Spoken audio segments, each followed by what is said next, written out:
सबसे पहले मुगल कालीन भू राजस्व व्यवस्था। मुगल कालीन भू राजस्व व्यवस्था के अंतर्गत सबसे पहली बात कि मुगल काल में जो भूमि है ये कितने भागों में विभाजित है। तो मुगल काल में जो भूमि थी सबसे पहले प्रमुख रूप से ये 3 भागों में विभाजित है। अब देखो मुगल काल में जो ये भूमि है सामान्य रूप से ये 3 भागों में, लेकिन अभी अगर टोडरमल की व्यवस्था पढ़ेंगे आईने तहसाला, तो टोडरमल की आईने तहसाला व्यवस्था के अंतर्गत यही भूमि यानी टोडरमल ने अपने आईने तहसाला में भूमि के भाग और उसके बाद किसान के कौन कौन से अलग अलग भाग वो अलग अलग एक्सप्लेन किए, तो वो अभी बाद में समझा जाए। तो सबसे पहले भूमि कितने भागों में विभाजित है? 3 भागों। इसमें ये 3 भाग कौन कौन से हैं? तो इसमें सबसे पहला भाग है, इसे कहा गया खालसा भूमि। दूसरा जो भाग है इसे कहा गया जागीर भूमि, और तीसरा जो भाग है इसे कहा गया मदद ए मास, या इसी को कुछ जगह पे सरयुगल भी कहा गया। तो पहली बात सबसे पहले ये समझ लें कि भूमि कितने भागों में, तो खालसा भूमि, जागीर भूमि और मदद ए मास। अब ये जो 3 भाग विभाजित हैं इनमें से लगभग 20% जो भाग था मुगल काल में वो खालसा भूमि के अंतर्गत आता था। उस केस में बाकी सामान्यतः मतलब एक कॉमनली मुगल काल में अगर देखा जाए तो 20% भूमि आ रही है खालसा के भाग में और बाकी अदर में टोटल में जाते हैं। अब ये था क्या? देखो खालसा भूमि ऐसी भूमि होती थी जिस पर नियंत्रण जो होता था ये सीधे राजा का होता है, यानी जो बादशाह है उसके नियंत्रण में ये होती थी। ये जो आमदनी है यानी जो राजा के नियंत्रण में है, और इस नियंत्रण वाली भूमि से यानी खालसा से जो इन्हें आमदनी होगी, इस आमदनी का या जो इसकी आय है, तो ये होने वाली जो आय है इसको जो खर्च किया जाना है व्यय वो हमेशा राजा के शाही परिवार से रिलेटेड खर्चों में किया जाता है।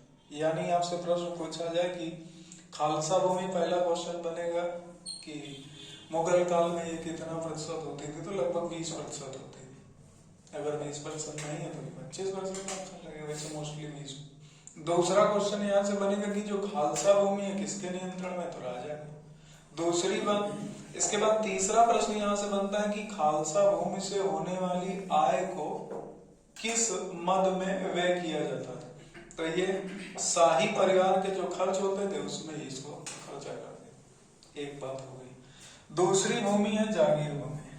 हम लोगों ने बलवन के बारे में भी पढ़ा था, अलाउद्दीन खिलजी के बारे में भी पढ़ा था। उसमें हम लोगों ने एक बात पढ़ी थी कि जो इनके सेना नायक होते थे या जो सेना होती थी, बलवन ने विभाग दीवान अर्ज तो बनाया था लेकिन वेतन नगद नहीं दिया उसने क्या कहा? उसने कहा कि जैसे कोई सेना नायक है और अगर बड़ा सेना नायक है तो उसको ज्यादा भूमि दे देंगे, छोटा है तो। लेकिन अलाउद्दीन खिलजी आया तो उसने कहा कि हम भूमि नहीं देंगे, हम सीधे नगद वेतन दे देंगे और वही नगद वेतन सैलरी हो जाएगी। लेकिन अलग अलग समय में अलग अलग राजाओं ने जो वेतन के बदले भूमियां दी हैं वही भूमियां क्या कही गई? जागीर। तो मुगल काल में भी जागीर के रूप में भूमियां दी जाती थी, और ये किन्हें दी जाती थी? तो मनसबदार को। तो यहाँ पर आपसे पूछा जाए कि जागीर भूमि क्या थी, तो आप बोलेंगे कि वेतन के